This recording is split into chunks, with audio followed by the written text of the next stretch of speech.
Welcome to Classical Education, a podcast for those who believe in rediscovering the art of asking questions, engaging in conversation, and attending to the ideas at the heart of well-ordered teaching and learning. Adrian Freese and Trey Bailey invite you to join them on a journey in pursuit of the true, the good, and the beautiful, as we participate in the great conversation and listen to the many voices coming from the world of classical education.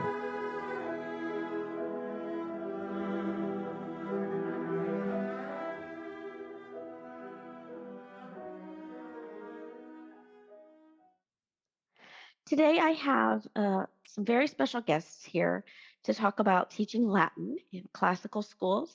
Dr. Laura Eidt, a good friend from the University of Dallas, and Dr. Patrick M. Owens, highly recommended to join us on our podcast today by Laura.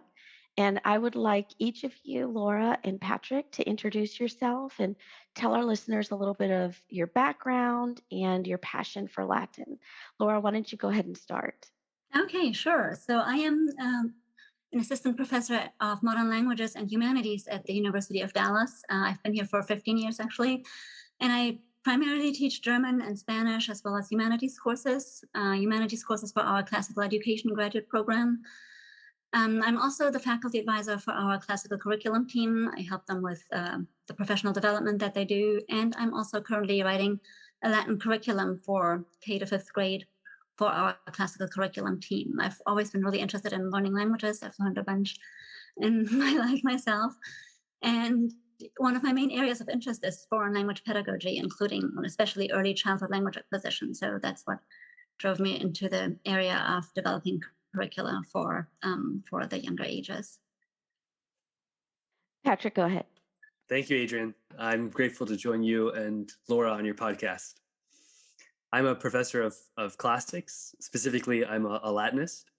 I began my study of Latin when I was in high school, though admittedly, I was a very poor Latin student at the outset. But once the interest took hold, it was all-encompassing. I completed a bachelor's degree in classics at Fordham University, and I moved to Italy to study with some of the greatest Latinists, where I could learn to speak Latin. Subsequently, I completed a master's and a PhD in classics. For a few years, I ran the Latin program at Wyoming Catholic College. And over about 20 years, I've taught classics at all levels, from kindergarten, parochial school to graduate students and graduate seminars. My approach to teaching classical languages attracted some attention. And as a result, I am a consultant. I'm asked to consult for schools, particularly classical schools, parochial schools, and new foundations on curricular development and teacher training, since administrators and even Latin teachers often don't have experience in the active language pedagogy. Mm-hmm. So in a nutshell, and I guess this is something we'll talk about today, my pedagogy relies on a communicative approach where the instructor and students speak and hear Latin in the classroom instead of a more traditional approach replete with tables, diagrams, grammar translation, meta-linguistic commentary. Anyway, I'm president of the American Association for Neo-Latin Studies, editor of the journal Neo-Latin News, and compiler of a Neo-Latin lexicon. This is amazing. I'm so excited about this conversation. I'm going to start with Laura, and Patrick, feel free to jump in at any time. And Laura, before we jump into discussing Latin, you and I have had many discussions at UD about the trivium and what classical education is. Can you explain for our listeners what we mean when we say the term classical education? Okay, yes, that's a good way to start. So I would define classical education as basically a liberal education that focuses on the transcendentals, and by that we mean truth, goodness, and beauty. And I would say that is in a position to a more practical vocational training it is also an education that focuses on developing children's moral and intellectual virtues. So not just excellent academics, but also an education that seeks to shape their hearts and minds, an education that focuses on the habits, on fostering good tastes, good character, through a very rich and ordered course of study that is grounded in the liberal arts of the trivium and the quadrivium. Well, that's great. Patrick, do you have anything to add to that in your experience? Well, a classical education focuses also on the tradition that comes down to us from antiquity. Certainly, we call it a classical education because it is the prototypical education that we receive from antiquity through the medieval period, comprising, of course, those arts of the trivium and the quadrivium, but also having as its object of study literature from the ancient world, the greatest of the Western canon. Mm-hmm. Very good. Very good. Yeah, I like that you bring in the medieval aspect there. And then I think, especially with regard to Latin teaching, we could also go further and talk about the Renaissance and the Renaissance humanist tradition of teaching and learning languages. Just to go back to earlier when you said that you don't teach the traditional way, I thought that was kind of interesting that you used traditional for that.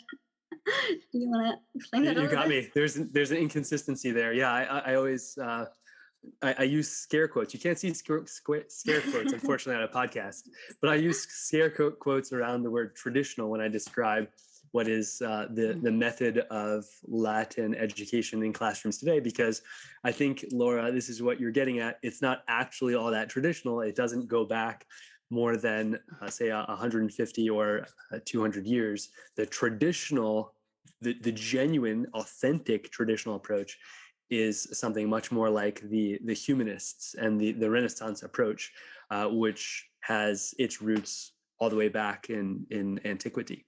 Mm-hmm. Laura, do you want to share more about that as well? I think you were interested in talking about that. Oh, yes, absolutely. Yes. I mean, basically just, what Patrick was saying, that in the Renaissance humanist tradition, students were required to actively use it. They weren't just drilled on forms, but they were actively using the language.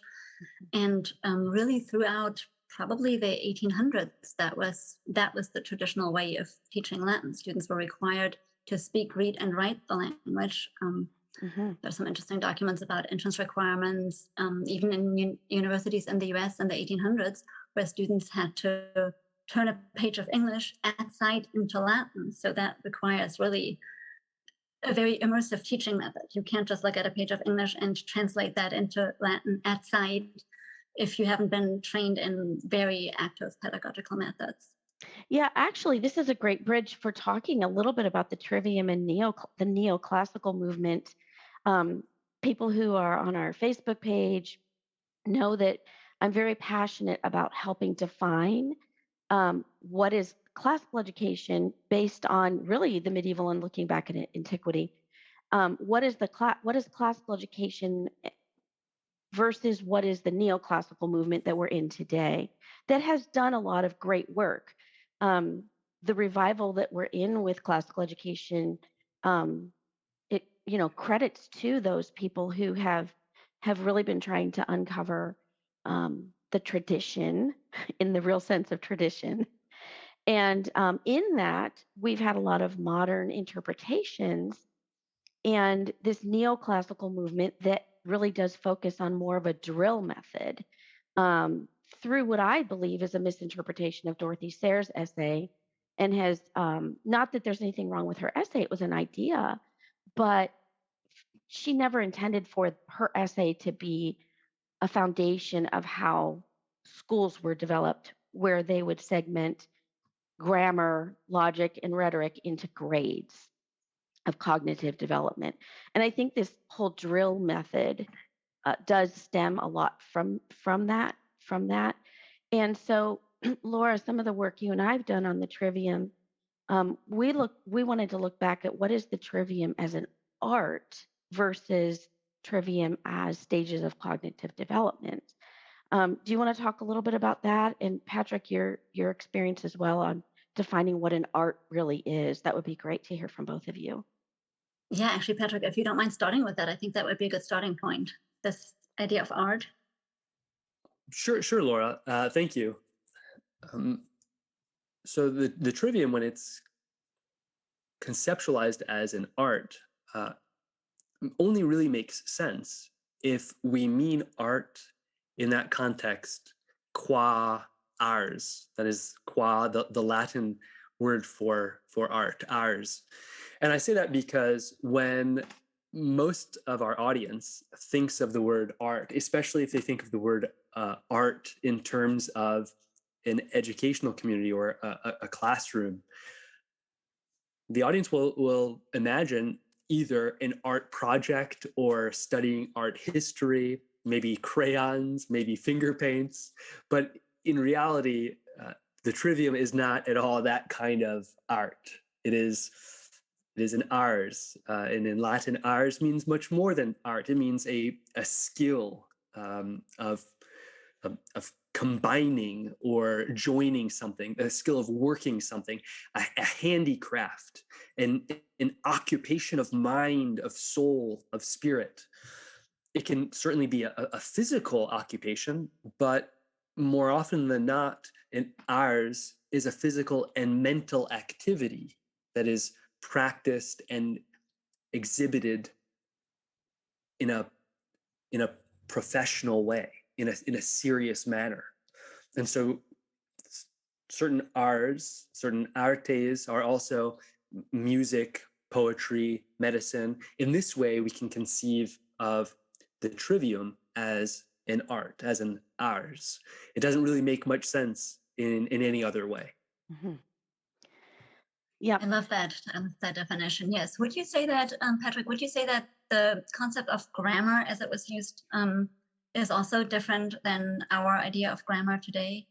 Great point. Yeah. So very often we'll say grammar, and if our audience is thinking of grammar in the sense of grammatical rules simply, or the diagramming of sentences, that's a different use of the word grammar than we might mean when we use grammar encompassing the study of literature. Mm-hmm. Yeah, I think that's really interesting. I'm thinking about, I don't remember which, in Quintilian, he talks about what the grammar teacher would teach a child. And it is not grammar, right? It is the art of reading. Right. It is the art of interpreting symbols. It is really so much more than what we would think about when we think of the word grammar. So I think the terminology here is very misleading. If we think of the trivium as grammar just being facts and drills and labeling things and memorizing isolated pieces of information, that's really not what the art of grammar encompasses. Right. Well, we're going to bring this back up as we get into this episode and talk a little bit more about some of the curriculum that you're working on, Laura. Before we do that, Patrick, you mentioned that you are often asked, what can a parent do to help their child become interested in Latin or Greek? So how do you typically respond to this question? I imagine some of our listeners may also have this question. Sure. Thank you for bringing that up. It happens frequently that parents will be persuaded of the benefits of a classical education. They'll be persuaded that their children should learn Latin, perhaps Latin and Greek. And so they'll say, well, what can I do to foster an interest? How can I get my children engaged in this?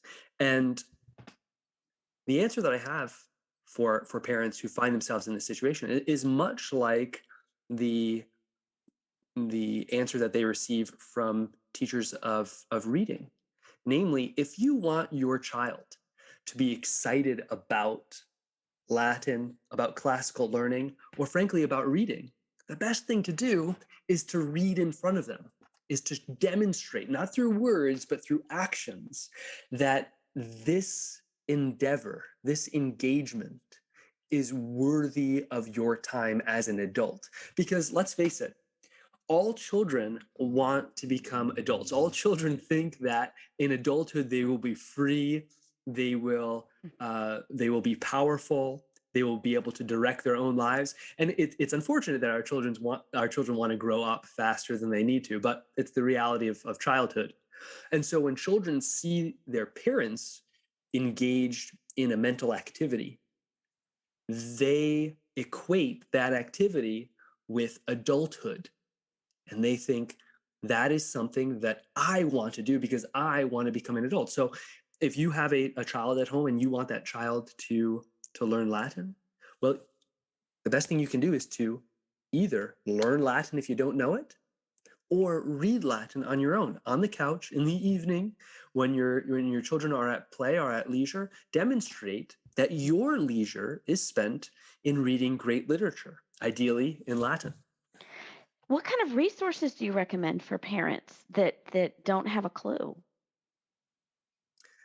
Well, for parents who don't have a clue, I guess there are lots of resources, because the greatest benefit of not having a clue is that there's the potential is vast. Mm-hmm.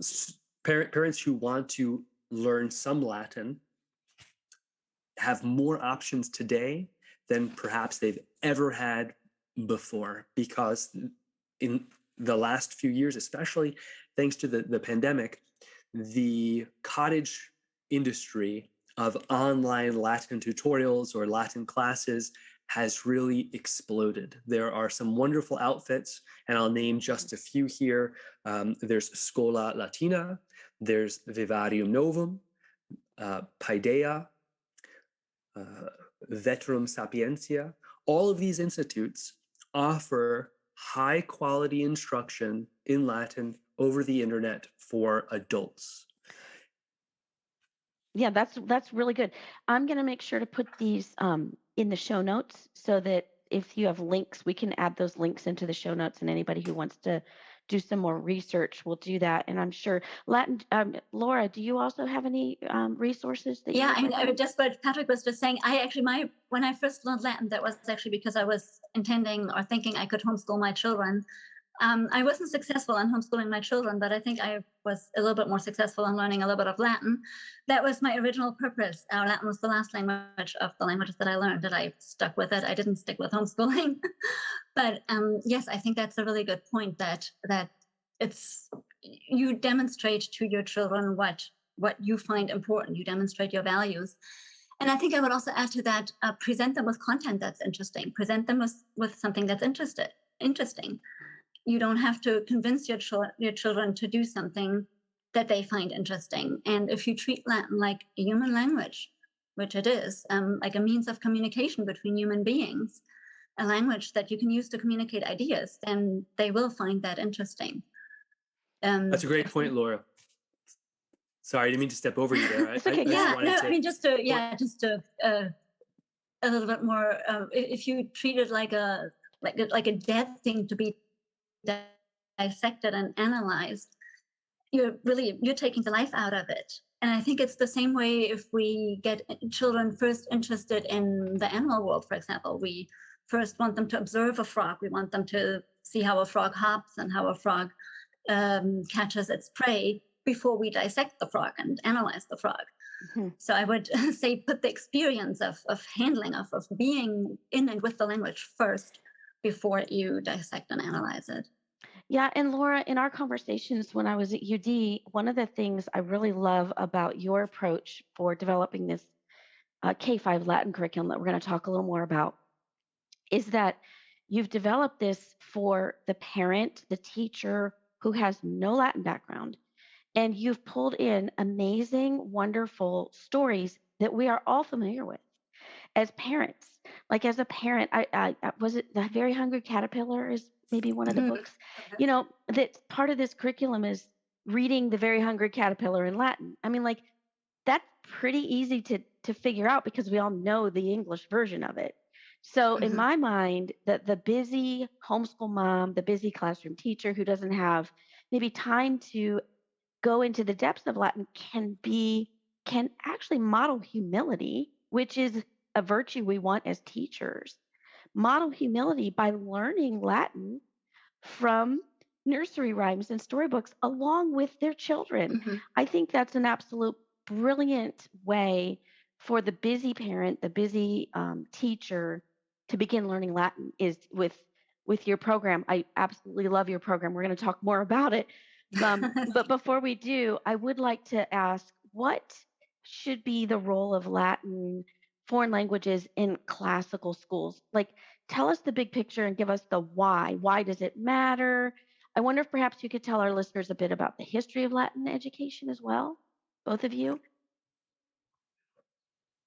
Okay, so the big picture and the why. Maybe I think first we could start with what not with the not, because I think very often it is treated more as something that you do for because it gives you excellent mental training. It's SAT preparation. It makes you smarter. It improves your vocabulary, your grammar, and all of that.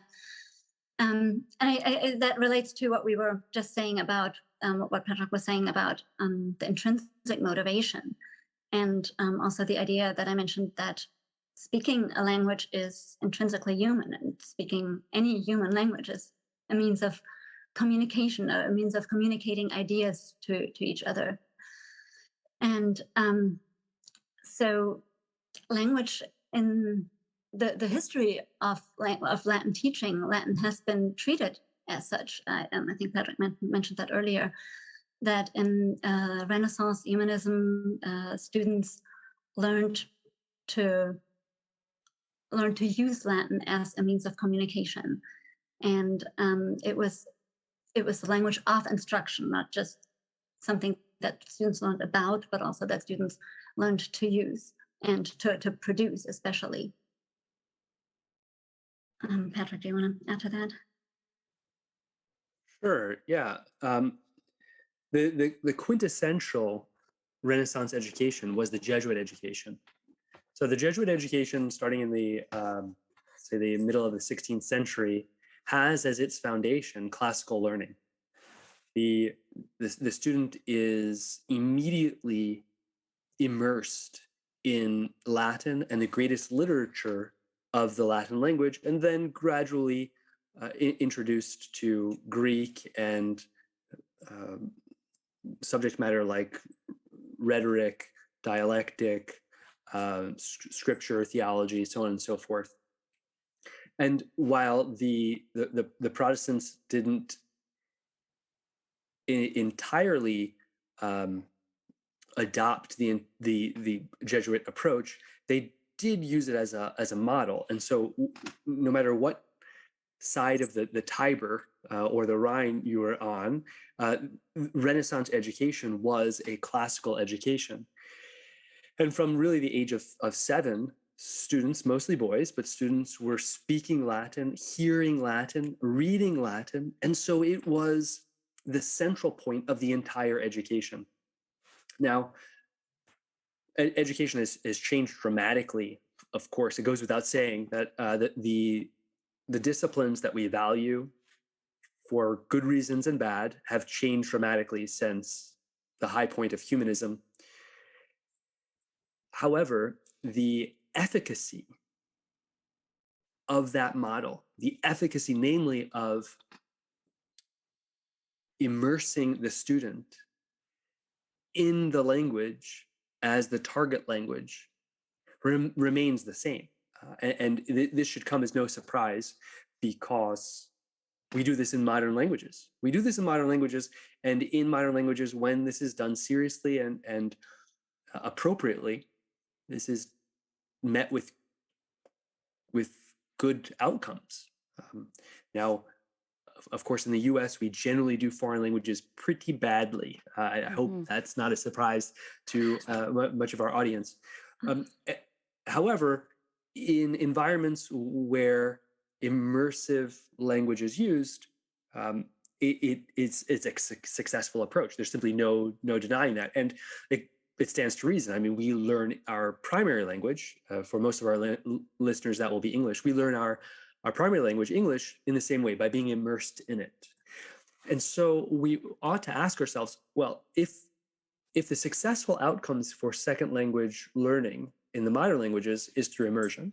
If you and I learned our mother tongue through immersion, why is it that we would out of hand so immediately reject immersion for the study of classical languages? And therein is our sort of our conundrum.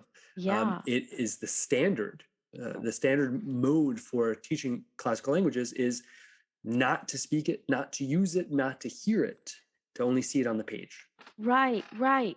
I'm really glad you're emphasizing the immersion.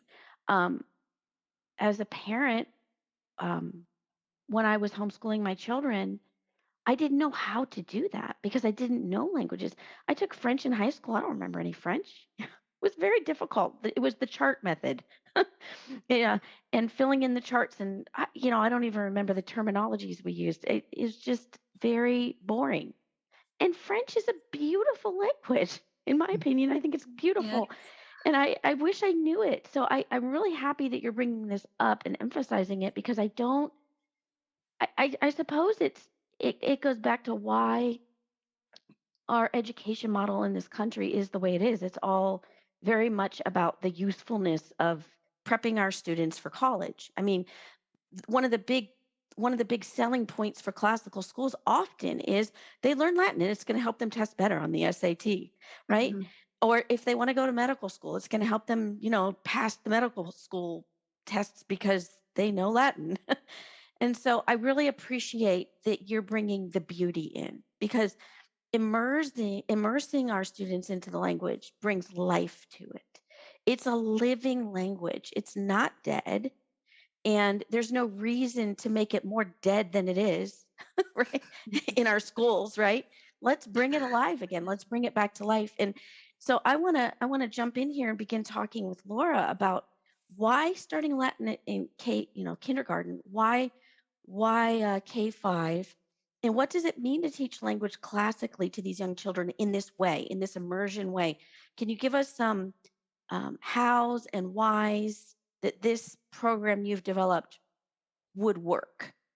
Yes, absolutely. So, I mean, really, it's the perfect age is as early as possible, um, especially because young children, I mean, they soak it up and they are not shy. They want to communicate in it when you give them the ability to do so. They are not going to be um, as hesitant as older learners. So I think that's why it's a great place to start.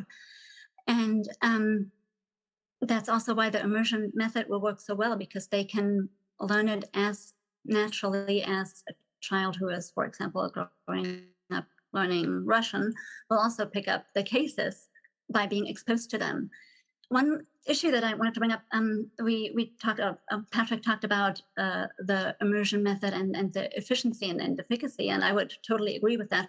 One problem is that it does take a lot of exposure to the language. So students need to hear, or older students read the language really in great quantities in order to be able to have that kind of the absorption of the language. Because we're not just talking about learning a few vocabulary words here and there. We're really talking about absorbing the language as a system, absorbing, for example, when the accusative is appropriate, when the ablative should be used. And that takes really a lot of exposure and a lot of hearing the language, especially for the little ones. So this is why when we created the Latin program, we were really trying to have a lot of variety of materials so that they would hear the same structures in many different contexts, in many different ways, so that there is repetition without boredom, so that there's always exposure to more language. Some elements of our curriculum are, for example, things like songs and nursery rhymes. And when you're singing something and you're singing not just declensions, but you're singing actually meaningful things that tell a little bit of a story, things that maybe you already know in English, like the Itsy Bitsy Spider or Mary Had a Little Lamb. You're not just learning the words, you are learning the structure of the language, and you're absorbing the structure of the language in really very meaningful ways and in ways that will just be imprinted on your brain in very meaningful ways. So I think the main principle for teaching Latin to young children is really the idea of using full, complete sentences in as many different contexts as possible through stories. You mentioned the Very Hungry Caterpillar, for example. Then we have songs and nursery rhymes. We also have things like little mini stories. They are called the Goual series, because a French guy came up with this idea of having 5 to 8 sentences that are connected and coherent, that form a little mini story, basically, that they can act out while they say it. But really, I think the most important thing for young children is just the idea of exposure to the language, not necessarily so much that they are able to repeat it back or to speak it, to create their own sentences, but really the idea of exposing them to the language, giving them that input. In applied linguistic terms, that's often called a comprehensible input. Input is language that the student can understand, that is meaningful to them, that they're interested in, and that they gradually absorb over a period of time. And it doesn't happen immediately. This is a long process. I think maybe one other problem in the US is that people try to really want immediate results. And maybe that's why the charts are so handy. You memorize a chart and then you have learned it. You think you've learned it. Acquiring a language is really different from learning, for example, what the accusative is. You can memorize the definition of the accusative. You can memorize the noun endings. But that doesn't mean you have actually acquired the accusative. You acquire the accusative by being exposed to many, many sentences that show you many different ways in which the accusative is used. And by understanding those sentences and interacting with those sentences in meaningful ways. Okay, Laura, this is where I think bringing the trivium in is going to be brilliant, and it's going to help our listeners to understand the trivium. Trivium is the art of language. We think about art being a skill. So when we think of the grammar part of the trivium, it is the art of imitating, gathering information, learning beauty and harmony and the essence of something. And imitating really well is a foundational part of the grammar art. And then in the dialectic and logic phase of the trivium is the art of thinking, reasoning, understanding and developing the skills for communicating. And then rhetoric brings us into the art of communicating, where we're applying the truth through creating and performing, maybe expressing and communicating this truth well.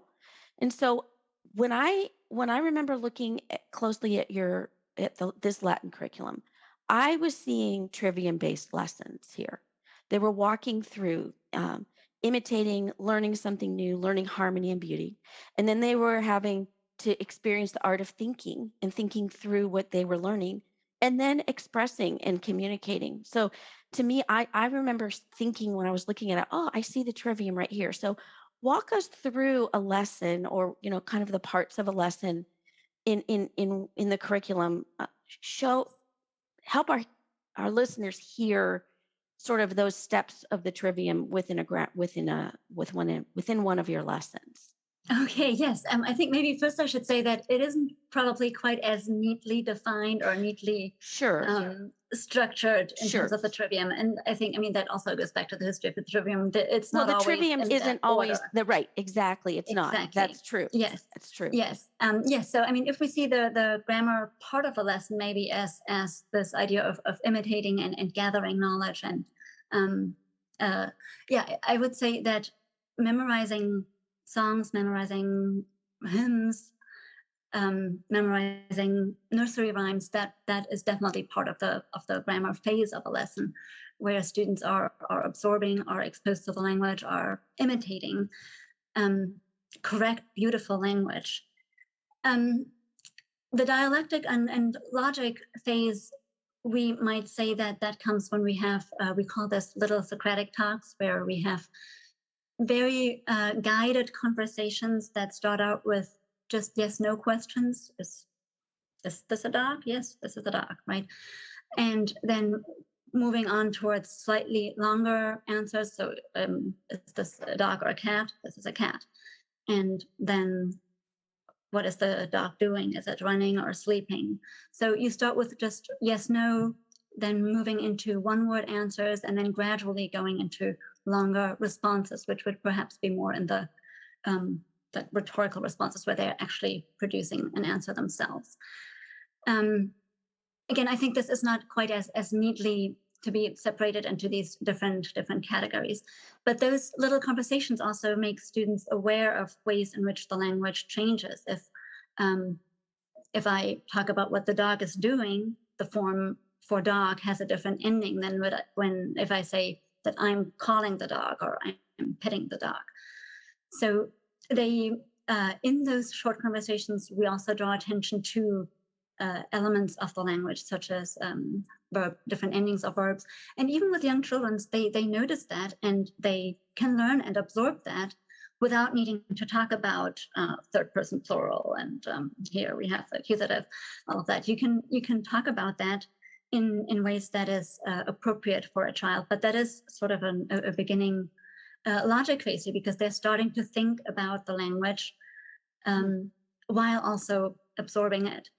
We do have some explicit grammar components in the curriculum that make all of this a little bit more explicit, and that introduces some terms, but we really don't recommend that for anyone under third grade. So this is more for. And when you say grammar in this aspect, you mean grammar as grammar learning as in, parts yes, of speech and right? Yes, explicit grammar as an analytical grammar. So you do incorporate. Yeah, I don't want our listeners to think that teaching grammar, explicit grammar, is something we're against.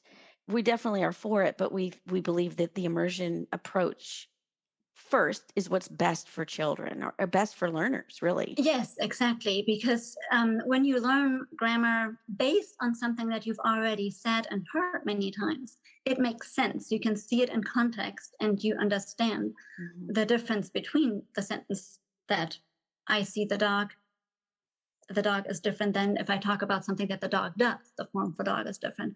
So here we apply the explicit grammar to something that they've already basically absorbed, that they've already acquired, something that they've been seeing and hearing and saying many, many times, so that we're really just making explicit by using terminology, explicit terminology.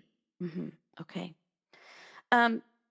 Where can our listeners get more information about your curriculum, Laura? So we have some information on our UD website. Maybe I should add real quick that we're in the process of changing the name. Right now it is still called Living Latin. We were asked to change the name. We're probably going to go with something like Storybook Latin. So the link might also change for that reason.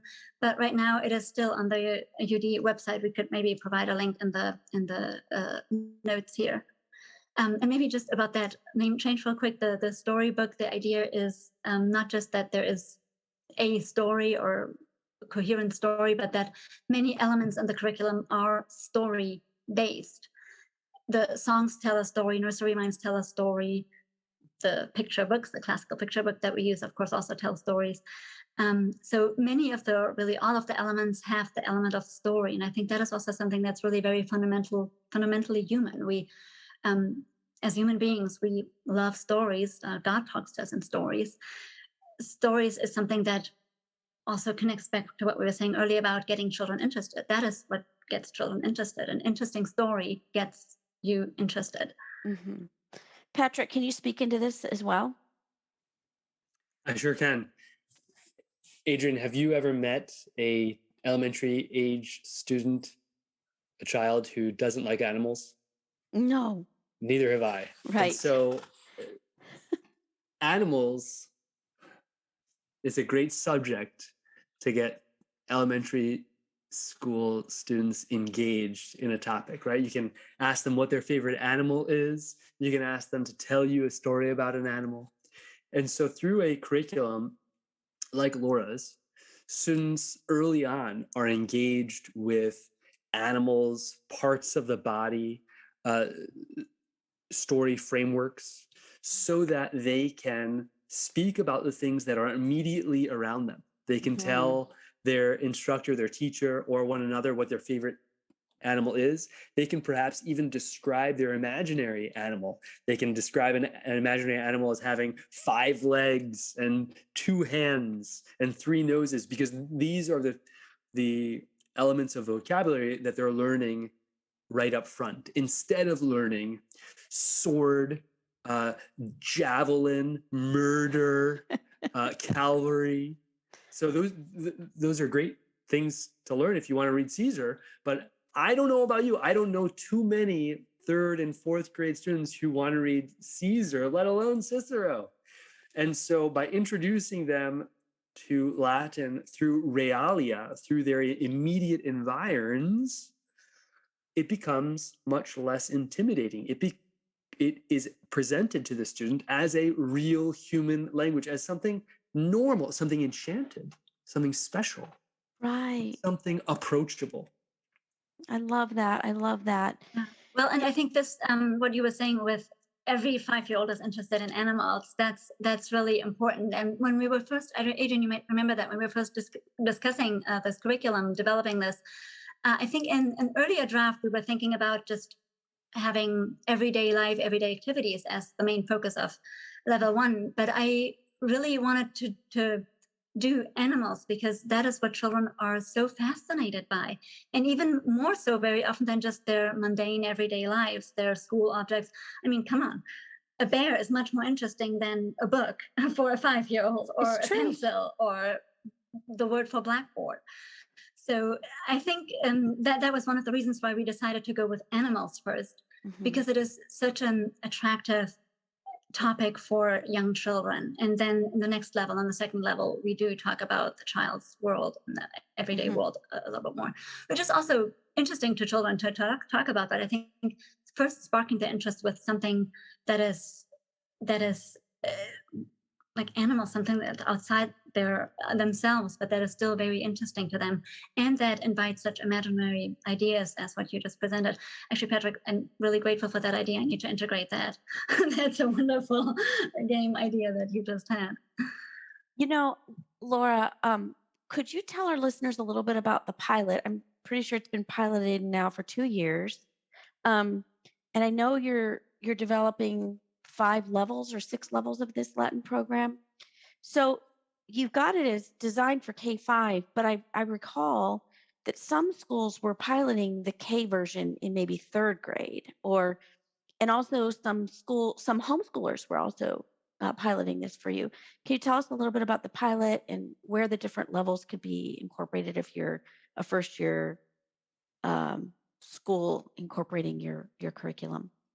Yes. So level 1 is really the main target audience is the very little ones, kindergartners through maybe 2nd, 3rd grade. But we did write it in a way that it would be, especially for homeschoolers, that it would be possible to use it with other grades as well, which is why we added in those explicit grammar components, so that a family of homeschoolers with different age levels would be able to have all children work on the same or similar materials. So wait, we have a program here that is for schools and homeschoolers both, which is brilliant, because hopefully usually yes. you have a homeschool curriculum or a school-based curriculum, but this is something that can be used in either setting. It seems to be working well in either setting. Yes, I mean, people get creative and do leave out things as needed. I mean, it is not something that you don't have to just follow it. You can get creative with it and leave things out, especially for older children. I think for older children, there's probably a bit too much of a repetition of things like nursery rhymes and the very easy early picture books. So we recommend, if anyone is using it for older children, that they would just drop some of those and add in the grammar components instead of that. Because for the very young children, we have a lot of repetition, more repetition than would be needed for a 4th grader, for example. But level 1 has been working well in our pilot all through from kindergarten through 5th grade. Like I said, again, with some modification for 4th and 5th graders. And then we are planning on having a total of 6 levels so that we would have something continuous from kindergarten through 5th grades that would take you all the way through elementary school, something that gradually builds up. In level 2, like I was saying, we are focusing on the child's everyday world throughout the season. So starting with like summer and fall, then winter, different activities associated with the seasons, different changes throughout the world and the natural world associated with the seasons. Again, always emphasizing this idea that I think Comenius brought that up a lot in his, I don't know if we mentioned his name before when we talked about the Renaissance. We didn't. Okay, so maybe I should go back a little bit here. He really wrote what I think many people consider the first picture book ever. And it is, I think the first one was actually trilingual. It often is published now in bilingual versions. It is basically a picture dictionary, but it is so much better than a picture dictionary because it gives complete sentences. It has a picture and then there are numbers in the picture. And then below that are sentences that describe these pictures. And it goes through really the entire known world. It talks about the parts of the body, but not by labeling them, but by how they are connected. It talks about a natural scene, like a forest scene, by talking about the tree and leaves are growing, or branches are growing on the tree, and then leaves are growing on the branches and the leaves fall. So it talks about it in complete sentences, showing the children the natural world and showing them in both languages, So and in two languages. in your curriculum, are you kind of imitating that model? So not directly, but he was a great influence on the curriculum overall. This work, the Orbis Pictus, but then also his Didactica Magna. He talks about how the study of language for the very young child should always be connected to concrete objects and to the objective world, so that they learn about the world while learning the language. And that is the main underlying idea of the curriculum, that they are also always learning about the external world and learning interesting things about the external world while learning Latin. So they're not just, I love that. Well, we're going to be putting websites in the show notes from everything we've talked about here. And Laura, if people listening are interested in buying the curriculum for this upcoming fall, is it going to be available? We hope so. We're hoping to. We are in the process of working with Sophia Institute Press, and I don't have any specifics yet. That's still being developed, but we do hope to have it ready in the summer for purchase. Yes. And would it be just level one? Just level one. Okay, because you're still yes, piloting level one. We're two. piloting level 2 in this coming year. Yes. Okay, this is wonderful. Patrick, do you have anything you'd like to add as well before we talk about our concluding question? Well, certainly I would like to congratulate Laura on the progress toward and very near advent of her curriculum to the market. This is tremendous for homeschooling students as well as classical schools around the country, perhaps around the world. This is something to be applauded, and I think it will find great success and may revolutionize Latin teaching in the elementary school years. Oh, thank you, Patrick. That's very kind of you. I believe so. And I want to encourage homeschool moms who don't know any Latin. You can do this program. I've looked at it. I looked over it. I was like, I understand this. I could have taught this to my children. It's wonderfully, very well scripted and laid out. I should add that some people do get, sorry. Go ahead. That's a great point to what I was saying earlier about parents investing themselves in learning the language. I failed at that time to mention that the parent doesn't need to become an accomplished classicist, does not need to become a master of Latin and Greek in order to instill this love in their children. Rather, it's enough to spend some time in the evening with a book in Latin or studying Latin on one's own, simply to demonstrate the value of that object. Certainly, there are lots of goods to be got by studying Latin and reading great literature in Latin. But if the parent's object is to demonstrate to students, to children at home, how valuable an endeavor this is, the goal doesn't need to be lofty. One doesn't need to hold oneself to the highest standards of mastery of the subject matter. It's enough simply to appreciate the subject in front of students. That's such a good point, Patrick. Yes, and I was going to mention some people do get a little bit overwhelmed because there is a lot of Latin in this book. So yeah, people do get overwhelmed by the amount of Latin that they're supposed to be mastering. And I think that's a really great point, Patrick, to bring up, that they don't have to master everything. Just learning along with the children and being willing to just immerse yourself and to try and learn along with your child and to not feel intimidated. I think that's probably one of the most important messages. In our very first pilot, Adrian, you might remember her, one of the teachers was a Spanish teacher who was asked to switch to Latin and to teach Latin. And she was really our probably best pilot participant. Oh, yes, I do remember. She just jumped in and she was so enthusiastic about learning Latin and about learning along with the kids. And she got these kids so excited and so enthusiastic about learning Latin. They were loving it. And she was having a blast too. And she was constantly asking me questions about things. But yeah, I mean, just demonstrating that enthusiasm, that goes a long way. Mm-hmm. Yeah, this is great. Well, let me close. We always close our podcast asking our guests a concluding question. So I'm going to ask you two questions. You could choose to answer one. So what is a quote from a book that has had a huge impact on you? Or what book do you wish you had read sooner in your life?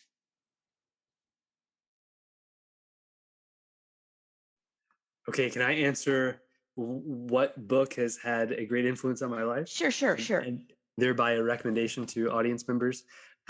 Viktor Frankl's Man's Search for Meaning. It's a book I come back to many times in life, especially at crisis points in my life, as a recentering technique on what's most important in my life. Mm-hmm. And never has it failed me to bring me back to the meaning of my life and its goals, its aspirations. Okay, thank you, Patrick. Laura? Well, I'll go with the second one then. And I will have to admit that I had not read in my childhood. I had read The Lion, the Witch, and the Wardrobe, but I did not even know about the other Narnia books. I did not grow up with the other Narnia books. So looking back, I so wish I had read these books earlier in my life. I read them for the first time with my children, the remaining books. And yeah, I mean, that was quite an experience. And I really wish I had read this early in my life, especially the last one, The Last Battle. That's probably also a book that's made a huge impact on me, especially in thinking about my faith. That's great. All right. Thank you so much, both of you, for being on the show. And I look forward to following up with you, Laura, on the success of your curriculum. Thank you, Adrian. Thank you for having Adrian, me. thank you for having us. Yes, thank you. Thank you so much for listening. We invite you to experience the art of teaching through interactive learning communities at our Patreon page. Visit patreon.com/classical education. Also, be sure to join the conversation on our Facebook community at facebook.com/groups/classical education. We are a listener-supported podcast, so your support makes this podcast possible. As the great artist and educator John Ruskin once wrote, "Well, my friends, the final result of the education I want you to give your children will be, in a few words, this: they will know what it is to see the sky, they will know what it is to breathe it, and they will know, best of all, what it is to behave under it, as in the presence of a Father who is in heaven."